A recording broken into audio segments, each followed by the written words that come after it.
नमस्कार, मैं हूं दीपाली राणा। आप देख रहे हैं कमोडिटी 360 डिग्री और आज के शो में हम बात करेंगे पल्सेस की। दरअसल क्या तुअर और क्या चना नेफेड एमएसपी पर पूरे देश भर में दालें खरीद रहा है। इससे किसानों को कितना फायदा मिल रहा है, देश में दालों की स्थिति कैसी है, दाम कैसे हैं, सप्लाई की स्थिति कैसी बनी हुई है और मोस्ट इंपॉर्टेंट इंडस्ट्री को क्या एक्सपेक्टेशंस है, इन सब पर हम बातचीत करेंगे। हमारे साथ हैं एग्री फार्मर और ट्रेड एसोसिएशन के जनरल सेक्रेटरी सुनील बलदेवा, साथ ही एसएसजी फाइनेंस एंड सिक्योरिटीज के प्रियंक उपाध्याय, प्रतिफिन मार्ट के डायरेक्टर मनोज कुमार जैन हमारे साथ मौजूद रहेंगे और आगे हम सोने पर भी बातचीत करेंगे। कामाख्या ज्वेल्स के एमडी मनोज झा भी हमारे साथ बने हुए हैं। आप सभी का स्वागत है इस शो में। और सबसे पहले तो इनफैक्ट प्राइस एक्शन लेकर आते हैं आपके सामने। क्या रुझान देखने को मिल रहा है? सबसे ज्यादा एक्शन कहीं है तो वो नॉन एग्री पैक में गोल्ड में देखने को मिल रहा है और नॉन एग्री पैक में टर्मरिक में देखने को मिल रहा है। इस समय के प्राइसेस दिखाएं तो सोने में मोमेंटम स्ट्रांग, रिकॉर्ड हाईज लगातार बनते हुए दिखाई दिए हैं। इंटरनेशनल मार्केट्स में $3500 तक के लेवल्स देखने को मिले और अगर आप घरेलू बाजार की बात करेंगे तो 99,000 के पार प्राइसेस आज दिन भर के दौरान जाते हुए दिखाई दिए। अभी भी 98,352 के आसपास कारोबार कर रहे हैं, तो थोड़ा सा नीचे आए हैं तेज हाई से आज के सेशन में, लेकिन मूड, माहौल, मोमेंटम इंटैक्ट, कई सारे फैक्टर्स जो लगातार इस तेजी को सपोर्ट करते हुए दिखाई दे रहे हैं। बाकी कमोडिटीज़ भी दिखाते हैं आपकी स्क्रीन पर और गोल्ड में तो मोमेंटम स्ट्रांग बना हुआ है ही। इनफैक्ट अगर आप सिर्फ जनवरी से लेकर अब तक की चाल देखेंगे तो काफ़ी स्ट्रांग रही है गोल्ड की आज के लगातार, जहां पर हमने लगातार एक स्ट्रेंथ बनते हुए देखी है कंसिस्टेंटली। अगर 1 लाख की बात करें, सुबह से हम चर्चा कर रहे हैं कि 1 लाख के काफ़ी नज़दीक पहुंच चुके हैं। कितना और समय लगेगा 1 लाख के लेवल पार करने में? क्या पार होगा या फिर नहीं? तो कन्विक्शन तो यही बनता हुआ दिखाई दिया है कि शायद इसी हफ्ते ये भाव हमें इस तरह में आते हुए दिखाई दे रहे, जिस तरह का मोमेंटम बनते हुए दिखाई दे रहा है, फिर जिस तरीके से ग्लोबल डेवलपमेंट्स हो रही हैं। मनोज कुमार जैन भी हमारे साथ बने हुए हैं, हमारे साथ प्रियंक उपाध्याय हैं, साथ ही मनोज झा भी हैं गोल्ड प्राइसेस पर बातचीत करने के लिए। तो पहले तो सोने पर ही एक क्विक व्यू ले लेते हैं। मनोज जी नमस्कार, मनोज झा जी की मैं बात कर रही हूँ। नमस्कार, स्वागत है आपका। तो लग रहा था कि इतना जल्दी ये भाव आते हुए दिखाई देंगे या 1 लाख की दहलीज पर हम पहुंच जाएंगे? नमस्कार। देखिए, लग रहा था, मुझे नहीं, वर्ल्ड में किसी को भी नहीं लग रहा था। और जितने भी बड़े बड़े एजेंसीज हैं, अगर अपने आगे के आउटलुक दिए थे तो किसी ने ये आउटलुक नहीं दिया था कि इतने कम दिनों में गोल्ड इस भाव पे चला जाएगा। इवन एनालिस्ट छोड़िए, जितने वर्ल्ड के कंट्रीज हैं उनको भी, ये उनके सेंट्रल बैंक्स को भी नहीं मालूम था कि गोल्ड जो है आपको $3500 के आसपास इतने कम दिनों में चला जाएगा। तो ये अनप्रेसिडेंटेड है और इसका रीजन आप सबको मालूम है। आप जब पूछेंगे तो भी बताऊंगा। तो ये अनप्रेसिडेंटेड है, नॉट एक्सपेक्टेड है और मुझे इस भाव का एकदम अंदाजा नहीं था कि इतना कम टाइम में इतना गोल्ड इस लेवल पे आ जाएगा। अच्छा, वजह तो सभी को मालूम है, काफ़ी सारी वजह हैं, लेकिन सबसे इम्पोर्टेंट वजह आपके हिसाब से कौन सी है जिसने इस तेज़ी को फ्यूल किया है? क्या वो डोनाल्ड ट्रंप की पॉलिसीज़ हैं, डोनाल्ड ट्रंप फेड के बीच का टसल है, डॉलर इंडेक्स की वीकनेस है, या सेंट्रल बैंकर्स की तरफ से, चाइना इंश्योरेंस की तरफ से बाइंग है? कैसे आप देखते हैं इन ट्रिगर्स को? देखिए, ये सब जितनी भी चीजें हैं दीपाली जी, एक नया वर्ड मार्केट में आ रहा है, दैट इज सेल अमेरिका। अभी पूरे वर्ल्ड में जहां भी आप जाएं तो sell America, sell America means क्या है कि चाहे वो चाइना हो या दूसरे और भी कंट्रीज हैं, स्पेशली चाइना, वहां के जो HNI क्लाइंट्स हैं, जो हाई एंड क्लाइंट्स हैं, जो HNI लोग हैं, उनका जो भी एसेट डॉलर में था या US में था, वो वहां से धीरे धीरे शिफ्ट कर रहे हैं। अभी वो एक प्रक्रिया शुरू हो गई है और वो शिफ्ट कहाँ हो रहा है? स्विस फ्रैंक में हो रहा है, यूरो में हो रहा है और गोल्ड में हो रहा है। और अब जो एवरीडे, सबको ऐसा लगता है कि एवरीडे नई नई बातें आती हैं, वो एक स्टेबल बिजनेस नहीं देता है, स्टेबिलिटी नहीं देता है। और अभी तो ट्रम्प की शुरुआत है, अगले 4 साल में क्या होगा? तो ये जो सिचुएशन है, अभी जैसे टैरिफ है, टैरिफ में एवरी फ्यू डेज वो नया नया नई नई बातें लेके आते हैं। अब जिसके साथ उन्होंने ये किया कि जैसे जापान है, जापान के साथ जापान ने पहल की कि हम वहां जाके बात करते हैं, हम आप सेटल करना चाहते हैं। तो उनका ऑटो सेक्टर है, उसके उसको बचाने के लिए वहां जाना चाहते हैं, तो यूएस बोलता है कि नहीं, आप एग्रीकल्चर का हमारा माल आपके यहाँ वहां टैरिफ हटा दो। अब जापान की जो गवर्नमेंट है वहां के फार्मर्स के ऊपर बहुत डिपेंडेंट है। तो ये जो पॉलिटिकल इशू है पूरे वर्ल्ड में अभी चल रही है। तो केवल आप ऐसा ना सोचे कि अभी चाइना ही केवल है। अब जैसे यूक्रेन की वॉर, यूक्रेन रशिया का वॉर था, वो सेटल होते हुए नजर आ रहा था, अब वो भी दूसरे रूप में आ गया और कब सेटल होगा पता नहीं। तो जो ट्रस्ट फैक्टर है, ट्रस्ट सबसे बड़ा ट्रस्ट होता है, ट्रस्ट फैक्टर अमेरिका से जा रहा है। और ये 50 साल में पहली बार इसको वर्ल्ड रीऑर्डर बोल रहे हैं सब लोग कि सेट हो रहा है। तो ये रीऑर्डर जब तक सेट होगा तो ये गोल्ड में आपको तेजी और भी आगे दिखेगी। और जैसे एक नई बात आ रही है कि यूएस में जितने भी शिप्स जाएंगे अभी, अब जो शिप जाएंगे अगर वो इंडिया का भी शिप है लेकिन वो अगर चाइना मेड है तो उस शिप के ऊपर भी जो है वहां पे एंट्री करने की मिलियंस में चार्ज लग जाएंगे। तो पूरा वर्ल्ड महंगाई। अच्छा, और नई बात एक है कि जो रिजर्व बैंक ऑफ अमेरिका है वहां उनके उनके हेड से आपका मतांतर हो रहा है। अब गवर्नमेंट को ये आउट ऑफ द वे जाके अगर आप उनके लिए बातें करते हैं, इंटरेस्ट घटाना है बढ़ाना है, ये वर्ल्ड में कभी यूएस में था ही नहीं इन सब चीजों की बात। तो इससे भी वर्ल्ड दुनिया डरी हुई है कि अब वहां पे इंटरेस्ट रेट का भी क्या फ्लक्चुएशन होगा कोई नहीं जानता। अगर वो अपने मन से किसी और को अपॉइंट करके ले आते हैं, उनको हटाने की कोशिश करते हैं जो कि वहां के लॉ में नहीं है। तो everywhere you can see the only word one word that is trust. और जब ट्रस्ट नहीं है, ट्रस्ट फैक्टर नहीं है डॉलर के ऊपर, यूएस के ऊपर, तो वो एक ही विकल्प लोगों के पास बच रहा है, वो गोल्ड गोल्ड है, स्विस फ्रैंक है और यूरो है। और इसमें आपको तेजी दिख रही है और ये तब तक आपको तेजी दिखती रहेगी। मैं या कोई और आपको एकदम पर्टिकुलर टारगेट नहीं बता सकता है। कोई हो सकता है 4,000 भी चला जाए, हो सकता है 4,200 भी चला जाए, लेकिन द डे कहीं भी अगर ट्रम्प थोड़ा भी समझदार बने, अगर उनके लोगों को उनकी टीम जो है सेटल करता हुआ नजर आए, कहीं भी एक रुकावट से लाते हैं अपने चीजों में, तो आपको एक शार्प प्रॉफिट बुकिंग भी इसमें देखने को मिल सकती है। Okay okay, interesting. तो यहाँ पर डिटेल में यहाँ पर मनोज जी ने समझाया ये ट्रम्प फैक्टर क्यों काम कर रहा है सोने की तेजी के पीछे। अच्छा, डिमांड पर भी बात करेंगे मनोज जी आपसे, लेकिन प्रियंक आपकी राय क्या है? फैक्टर्स में इन डिटेल मनोज जी ने अभी डिस्कशन किया, लेकिन अगर हम लेवल्स की बात करें डेफिनेटली, क्योंकि ये टारगेट्स तो हम साल भर के लेके चल रहे थे जो कि सिर्फ 3 महीने में 3.5 महीने में हासिल हो गए हैं, तो लेवल्स को तो प्रिडिक्ट करना डेफिनेटली मुश्किल है। लेकिन फिर भी मान के चले कि 1.25 लाख जल्द दिखा देगा, या इस साल के टारगेट कहाँ देखते हैं? लाख रुपए का भाव क्या इस हफ्ते ही दिख सकते हैं? क्या पॉसिबिलिटी दिख रही है? Good evening. देखिए, जो गोल्ड का पेस है जो बढ़ने का, वो ये जो रिसेंट आपने देखा लास्ट 1-2 दिन में जो स्पर्ट आया है, वो ये ट्रम्प वर्सेस फेड उसकी वजह से आया है, जहां जेरम पॉवेल ने कहा था कि इंटरेस्ट रेट नहीं बढ़ेंगे, और कल एक स्टेटमेंट आया यूएस प्रेसिडेंट की तरफ से कि इंटरेस्ट रेट उनको घटाने चाहिए और उनको फायर कर सकते हैं, ऐसी भी बातें चल रही है। तो उसकी वजह से एक सेफ हेवन अपील फिर से गोल्ड में आई और हमने एक ऑलमोस्ट $50-60 का रन अप देखा इन वेरी शॉर्ट टाइम। मुझे लगता है कि ये थोड़ा ओवरडन लग रहा है गोल्ड के प्राइसेस। यहाँ से मुझे लगता है कि एक बार हम करेक्शन आता हुआ देखेंगे। तो एकदम very short term traders point of view से अगर मैं देखूं तो यहाँ पे मेरी रणनीति रहेगी कि सेल किया जा सकता है ऑन रैलीज टू अराउंड 98,500-600 के जोन्स में। 99,300 400 के ऊपर एक स्टॉप लॉस रहेगा और 97,000 96,500 में win very short term expect कर रहा हूँ। और जो भी आप फंडामेंटल्स हम अगर देखें तो मुझे लगता है कि सारे कुछ प्राइस में फैक्टर इन हो चुके हैं। आपका ये recession, inflation, tariff war, Fed का इंटरेस्ट रेट, एवरीथिंग, डॉलर का वीकनेस जो है, एवरीथिंग मुझे लगता है कि प्राइस दिन है करंट भाव पे गोल्ड में। तो यहाँ से अपसाइड मुझे risk reward for the bulls favourable नहीं दिखता है। तो और कोई जो अग्रेसिव ट्रेडर्स है, अगर जो शॉर्ट सेल में माहिर है, कर सकते हैं, तो यहाँ पे डेफिनेटली सेल की रणनीति करनी चाहिए। हालांकि सुबह से हम सोने की बात कर रहे हैं प्रियंक, थोड़ा सा कॉन्ट्रडिक्ट व्यू हमें मिला आपके थ्रू, तो ये भी इंटरेस्टिंग है, क्योंकि सुबह से जितनी भी चर्चा हमारी सोने पर हुई, सबका कहना ये था कि डिप हो सकता है मिले, लेकिन वो एक बाइंग अपॉर्चुनिटी होगी, वीकनेस तो बिल्कुल नहीं है। मनोज कुमार जैन की राय भी ले लेते हैं। मनोज जी, आप कैसे देखते हैं भाव को? नमस्कार दीपाली जी। बिल्कुल, हम जिस तरह से काफी सारे जो फैक्टर्स है वो मनोज जी ने बताए हैं, और उसी के चलते हम देख रहे हैं कि एक स्ट्रांग रैली जो है यहाँ सोने में देखने को मिल रही है। और जिस तरह से अनसर्टेनिटी बनी हुई है, तो अभी ये प्रिडिक्ट करना बड़ा मुश्किल है कि यहाँ से कीमतें जो है और $400-500 बढ़ेगी या $200-300 यहाँ से घट सकती है। तो एक हम कह सकते हैं कि जो है ऐसी टेरिटरी में सोना पहुंच गया है कि वहां से $200-300 ऊपर या नीचे कभी भी हो सकता है, डिपेंड्स ऑन द स्टेटमेंट जो आ रहे हैं लगातार यूएस से।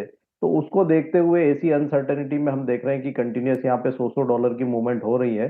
तो शॉर्ट सेल की सलाह मेरी तो नहीं रहेगी ये लेवल पे भी, क्योंकि हम देख रहे हैं कि अनसर्टेनिटी अभी भी बनी हुई है और कोई भी यहाँ पे यूएस और चाइना के बीच में अभी कोई सहमति बनती हुई नजर नहीं आ रही है ट्रेड कॉन्फ्लिक्ट को लेकर के। टेक्निकली जरूर ओवरबॉट जोन में है, लेकिन अभी फंडामेंटल्स जो है वो ज्यादा यहाँ पे हावी है टेक्निकल्स के ऊपर। तो शॉर्ट सेल को अवॉइड करें और रिस्क रिवॉर्ड के लिहाज से अभी थोड़ा यहाँ पे अगर डीप आए तो वहां पे बाइंग का सोचे। वर्तमान लेवल पे बाइंग की सलाह नहीं रहेगी, क्योंकि जो साइकोलॉजिकल लेवल है 1 लाख का उसके काफी पास है सोना। तो लॉन्ग में एक बार मुनाफा वसूली करते रहे ऊपर के भावों पे, लेकिन शॉर्ट सेल से बचना चाहिए।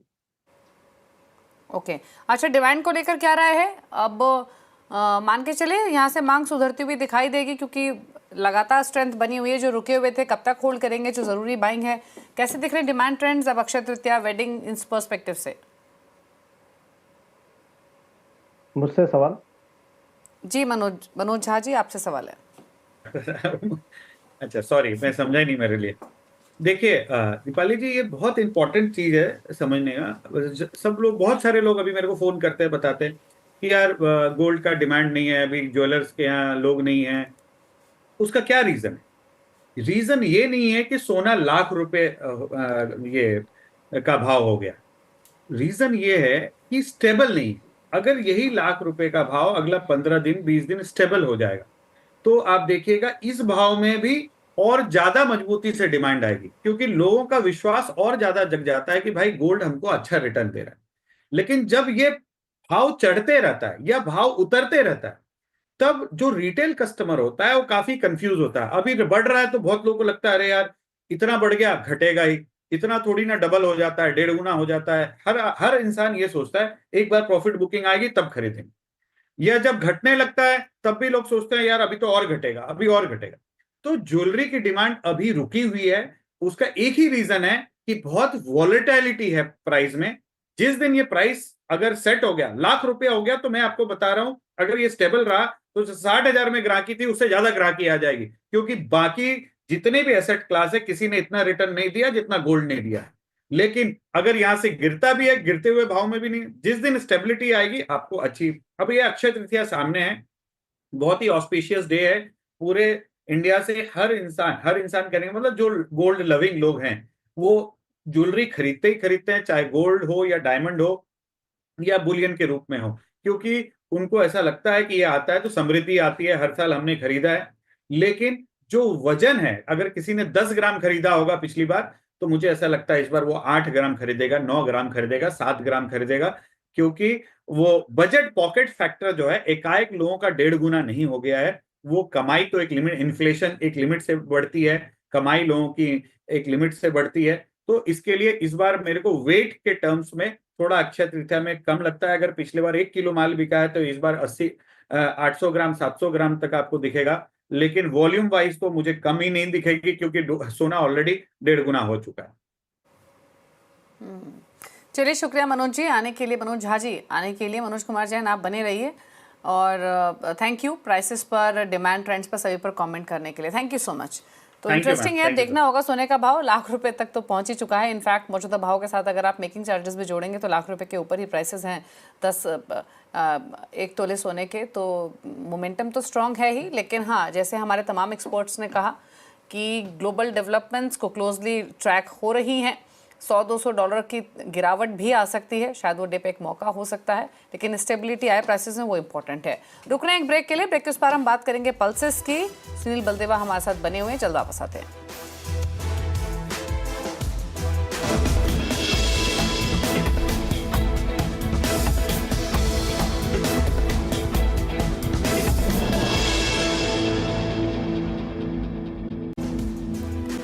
आप दे रहे हैं कमोडिटी 360 डिग्री। हमारे साथ प्रियंक उपाध्याय हैं, मनोज कुमार जैन है और अब सुनील बलदेवा भी मौजूद हैं। बात करेंगे पल्सेस की। सुनील जी नमस्कार, स्वागत है आपका। और इनफैक्ट सरकार की बात करें, सेंटर की बात करें तो वो अग्रेसिवली प्रोक्योर कर रहे हैं तुअर को, उड़द को, लेंटिल को, वेरियस प्रोग्राम्स के थ्रू, जिसमें प्राइस सपोर्ट स्कीम है, प्राइस स्टेबलाइजेशन फंड है, ताकि एक सही भाव किसानों को मिल सके। और इनफैक्ट अगर हम सोर्सेज की बात करें, अगर हम महीने 2 महीने पुरानी बात करें सुनील जी, तो रिपोर्ट्स तो ये भी थी कि डायरेक्शंस इस तरीके की दी गई हैं गवर्नमेंट कोऑपरेटिव्स को, फिर चाहे वो नेफेड हो या एनसीसीएफ हो, कि 100% प्रोक्योर करने तक की भी बात सरकार ने कही थी। अब सवाल ये है कि कितना फ़ायदा एक्चुअल किसानों को पहुँचा है, कितना अग्रेसिवली प्रोक्योर हो रहा है, क्या सिचुएशन है फिलहाल? नमस्कार। जहाँ तक एग्रेसिव प्रोक्योरमेंट की बात है, मुझे लगता है बहुत धीमा प्रोक्योरमेंट है, क्योंकि जैसा आपने बोला कि तुअर को 100% तक प्रोक्योर करने की बात थी। यदि फसल हम 28 लाख टन में माने तो सरकार ने केवल अभी 2,62,000 टन तुअर का प्रोक्योर किया है। मतलब 10% से ही कम तो सरकार ने प्रोक्योर किया है, जबकि सरकार को 100% खरीदना था। और जहाँ तक बात करूँ मैं, दिसंबर में तुअर की अराइवल चालू हो जाती है, लेकिन आज हम अप्रैल में बैठे हैं। इसका मतलब करीबन 50 से 60% माल तो किसान ने ओपन मार्केट में बेचने के लिए मजबूर होना पड़ा है। ऐसे ही हम चने की बात करें, चना साउथ में फरवरी से चालू हो गया था और करीबन अब 22 मई भी को हम बैठे हैं। 22 मई में हम यदि 2022 और 2023 की बात करें तो करीबन 12-13 लाख टन चने का प्रोक्योरमेंट हो चुका था, जबकि हम इस बार कुछ हजारों में टनों में ही हैं। तो जहाँ तक प्रोक्योरमेंट की बात है, काफी धीमा प्रोक्योरमेंट है। और जब प्रोक्योरमेंट धीमा रहेगा तो बाई चांस सरकार को फिर बफर स्टॉक बना मेंटेन करने में बड़ी दिक्कत आएगी। यदि बाजार उस समय बढ़ते हैं तो सरकार को प्राइस मेंटेन करने में भी दिक्कत आएगी। तो मुझे लगता है कि हमें इस बारे में सोचना चाहिए और प्रोक्योरमेंट पर जरूर ध्यान देना चाहिए, ताकि किसानों का एमएसपी से नीचे माल नहीं बिके। तुअर एमएसपी से नीचे सरकार का बिका था। चने की बात करें तो चना और मसूर दोनों अभी एमएसपी से नीचे बिक रही है, बल्कि चना तो एमएसपी से करीबन 15% तक नीचे बिका है। 4800-4900 काफी माल बिके हैं। और मसूर की बात करें तो मसूर भी काफी अभी तक भी एमएसपी से 10% नीचे बिक रही है। तो मुझे लगता है कि किसानों को नुकसान नहीं हो, और हमारे जो इम्पोर्ट बिल है जो लगातार बढ़ता जा रहा है उसको भी हम काफी हद तक कंट्रोल कर सकते हैं, यदि हम प्रोक्योरमेंट अच्छे से करें और हमारे पास बफर अच्छा सा हो। अच्छा, ये प्रोक्योरमेंट में जो उतना अग्रेसिवली प्रोक्योरमेंट नहीं हुई है, उसके पीछे वजह क्या रह सकती है? क्योंकि जब ये डिसीजन लिया गया था प्रोक्योरमेंट का, तब मंशा तो सरकार की यही थी कि किसानों को सपोर्ट किया जाए ताकि किसान डिस्ट्रेस में ना रहें। मतलब क्योंकि उनको उनके एनकरेजमेंट का तो पूरा ख्याल रखना बहुत इंपॉर्टेंट था। फिर ऐसे में जैसे आपने कहा कि किसान खुले बाजार में भी माल दे रहे हैं, तो इसके पीछे वजह क्या रही और क्या स्टेप्स अब ले सकती है गवर्नमेंट? क्या करना चाहिए एग्जैक्टली अब? सही प्लानिंग का नहीं होना, सेंट्रल और स्टेट में दोनों कोऑर्डिनेशन नहीं होना, और जो प्रोक्योरमेंट की एजेंसियां हैं उनके विल पावर कम होना, और सही डिसीजन सही टाइम पर नहीं होना। जब जैसा मैंने बताया, जैसा मैं बताऊंगा आपको कि जैसे ऑयल सीड का काफी ज्यादा प्रोक्योरमेंट हो गया था, तो इनके पास महाराष्ट्र में जगह नहीं थी वेयर हाउस में, कुछ जगह बारदाना नहीं पहुंचा था, कुछ जगह एजेंसियों को आगे तैयारी नहीं की गई थी, कुछ जगह स्टेट गवर्नमेंट की तरफ से ऑर्डर नहीं आए थे। तो काफी ऐसी बातें थी जिसकी वजह से प्रोक्योरमेंट ढीला रहा है।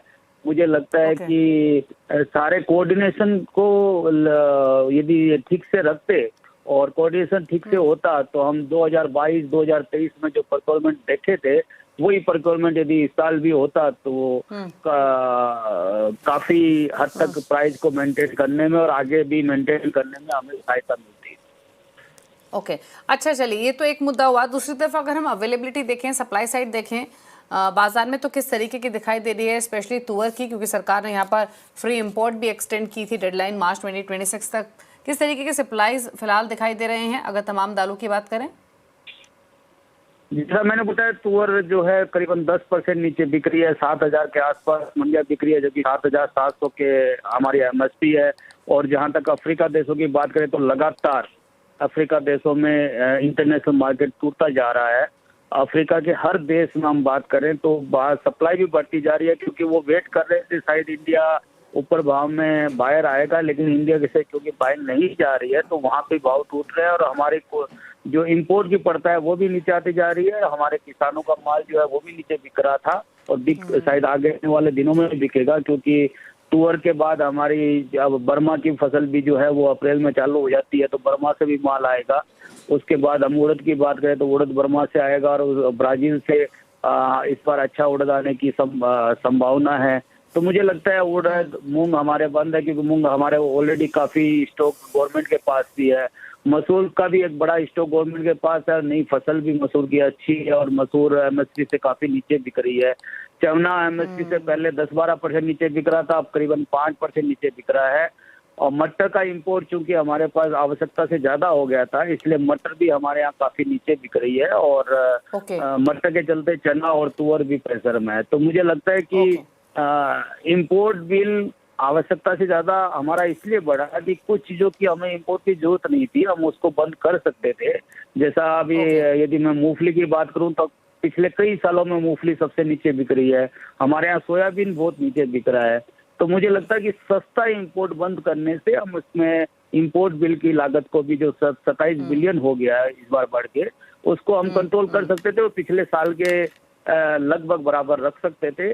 उससे हमारे किसानों को भी फायदा होता, हमारा इंपोर्ट बिल भी नहीं बढ़ता और हमारे यहाँ डंपिंग स्टेशन भी नहीं बनता। जैसा हमारे यहाँ मटर जो है अभी आज डंपिंग स्टेशन बन गया। आज हम यदि कनाडा और रशिया की मटर की बात करें तो सभी मल्टीनेशनल कंपनियों ने सभी वहाँ के सप्लायर ने यहाँ लाके मटर को रख दिया, जिसकी वजह से बराबर भाव में जो है वो दबाव बना हुआ है। ओके अच्छा, एक लास्ट क्वेश्चन सुनील जी आपसे। ऑलरेडी आपने कहा प्राइसेस काफ़ी नीचे हैं एमएसपी से, मंडियों में जो बिक रहे हैं 20-30% तक भी भाव एमएसपी से नीचे हैं कुछ दालों के। तो अब क्योंकि इंपोर्ट्स भी काफ़ी हो रहे हैं, सप्लाई ठीक ठाक है, तो भाव अगर कोई इंटरवेंशन कोई स्टेप सरकार की तरफ से नहीं लिए गए तो क्या और नीचे आ सकते हैं, इन स्तरों के आसपास भाव बने रहेंगे? सरकार ने 10% इम्पोर्ट ड्यूटी चने में लगाई थी, उसके बाद चना कुछ स्टेबल हुआ है, जो नीचे गिर रहा था लगातार वो गिरना रुका है। ऐसे ही सरकार ने मसूर पे 10% ड्यूटी लगाई है, उसके बाद मसूर भी नीचे की तरफ जाने से रोकी है। हालांकि भाव में कोई ज्यादा अच्छा एमएसपी के आसपास भाव नहीं जा पाए हैं, क्योंकि जो ड्यूटी लगाई गई वो बहुत कम लगाई गई। जैसा मैंने बोला कि मटर हमारे पास आवश्यकता ज्यादा है, वो चना और तुअर दोनों पे इफेक्ट कर रहा है। तो मुझे ये लगता है कि सप्लाई हर चीज की अच्छी है। और जहाँ तक मई और जून की बात करेंगे, हम आम की सीजन इस बार बहुत अच्छी है। तो यदि हम दूसरे तबके की तरफ देखेंगे तो कुछ तबका जो है वो सस्ती चीज क्या है, क्या हरी सब्जियां सस्ती है या फिर आम सस्ता है या दाल सस्ती है, तीनों में से जो सस्ता होता है वो खाने की तरफ रुचि रखता है। तो मुझे ये लगता है कि मई जून में दालों की जो डिमांड है वो हर साल कम रहती है और इस साल भी कम रहेगी, क्योंकि आम की फसल जो है बहुत अच्छी बताई जा रही है। जुलाई ऑनवर्ड जो त्योहारों की सीजन आएगी और बारिश होने के बाद सब्जी और आम दोनों खत्म हो जाएंगे, तब हमें दालों की आवश्यकता रहेगी। तो मुझे अगले 2 महीने तक सप्लाई ज्यादा लगती है दालों की, जहां तक बात करूं, और डिमांड कम लगती है।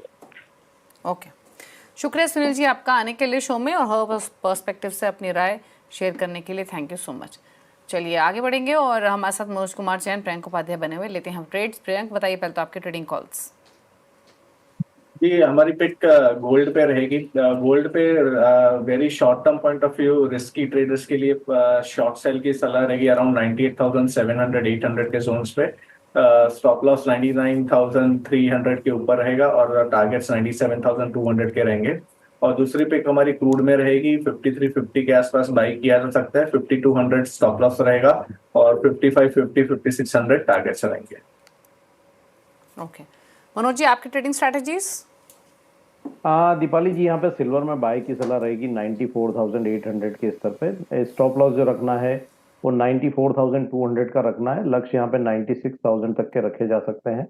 वहीं यहाँ पे नेचुरल गैस में हमने काफी बड़ा ब्रेकडाउन देखा था। निचले स्तरों पर एक बेस बनता हुआ दिख रहा है 255-260 के रेंज में। तो नेचुरल गैस में यहाँ पे 256 के स्तर पे बाय कर सकते हैं। स्टॉप लॉस 252 का रखना है और लक्ष्य यहाँ पे 265 तक के रखे जा सकते हैं। ओके ठीक है, तो ये बात हुई आपके लिए तमाम ट्रेडिंग स्ट्रैटेजीज की। अच्छा क्विकली एक राय बेस मेटल पैक पर भी ले लेते हैं। प्रियंक क्या स्ट्रैटेजी है आपकी, स्पेशली सिल्वर कॉपर पर? देखिए, कॉपर पे मेरे हिसाब से जो हमने लास्ट फ्यू डेज में जो फॉल देखा था, सब 800 के आसपास गए थे और वहां से एक बाउंस बैक दिखाया है। तो मुझे लगता है कि ये बाउंस बैक कंटिन्यू हो सकता है। अभी 847 के आसपास के रेट चल रहे हैं। अगर यहाँ से डिप मिलता है मे बी अराउंड 840, 835 जोन ये अच्छे जोन्स रहेंगे जहाँ पे बाय किया जा सकता है। हायर साइड में मैं एक्सपेक्ट करता हूँ 860, 865 के टारगेट्स। ओके अच्छा, स्पाइसेस के पैक पर क्या राय है आपकी, स्पेशली टर्मरिक पर मनोज जी? टर्मरिक में एक आज अच्छा मूवमेंट हमने देखा था दिन के सत्र में, लेकिन ऊपरी लेवल से फिर एक बार मुनाफा वसूली हावी होते हुए नजर आई है। हमारा मानना है कि यहाँ पे वर्तमान लेवल पे रिस्क रिवॉर्ड थोड़ा फेवरेबल नहीं है। अगर कोई डिप आता है 14,500-600 की रेंज में तो वहां बाय करना चाहिए, वर्तमान लेवल पे अवॉइड करें। और कल के सत्र में अगर थोड़ा डीप और मिलता है 14,600-500 की रेंज में तो वहां पे बाय करना चाहिए। ऊपर में 15,500 एक रेजिस्टेंस है, वहां पे निकलने की सलाह है।